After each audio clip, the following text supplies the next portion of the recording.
প্রথম দিনের ব্লগটা শেয়ার করেছি, কিন্তু এরপর আর কোনো ব্লগই শেয়ার করা হয়নি। আর এই ব্লগটা হয়েছে দ্বিতীয় দিনের। মাকে নিয়ে গিয়েছিলাম, তো প্রথমেই আমরা বেলতলা ঢুকেছি। এখানে টি সুনামিটা কী করে চলে সেটাই দেখব বলে।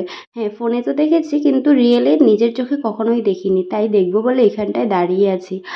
কিন্তু এটা এখনও ভর্তি হয়নি, আর যতক্ষণ ভর্তি না হবে ততক্ষণ এটা চালু হবে না।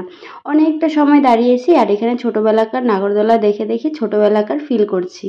মাকে বলি, মা এটা চালানো স্টার্ট হবে না, চলো নেক্সট দিন দেখবো, ততক্ষণের জন্য মন্দিরের দিকেই যাই, বেকার বেকার দেরি করে আর কি লাভ। তো মন্দিরের দিকে যেতে যেতে পট করে ঠাকুরের জিনিসের বাসনপত্র যে দোকানগুলো থাকে সেগুলোর দিকে চোখ পড়ে। আর মা ঠাকুরের জিনিস বলো, রান্নাঘরের জিনিস বলো, মা জিনিস দেখলেই কেনার জন্য একদম পাগল হয়ে যায়। তো এই সুন্দর সুন্দর থালাগুলো দেখছিল, যেগুলো থালা পাথরের আর কি, ভোগ ভোগ দেওয়ার জন্য। তো আমি বলছি, মা চলো মেলায় গিয়ে দেখি, আরও যদি কম দামে পাই। মেলায় জিনিস কম দাম কোথায় পাবো সেটাই তো সবাই দেখবো না। তো আরও একটু দেখিয়ে নিই, প্রথমেই ঢুকতেই তুমি কেনার জন্য একদম পাগল হয়ে গেছো, চলো ভিতরে যাই, গিয়ে দেখি কি কি পাওয়া যায়। তো এখানে মন্দিরের প্রথম গেটটায় দেখো কি সুন্দর একটা হোয়াইট অ্যান্ড পিঙ্ক কম্বিনেশনের যে একটা প্যান্ডেল রয়েছে, এত সুন্দর।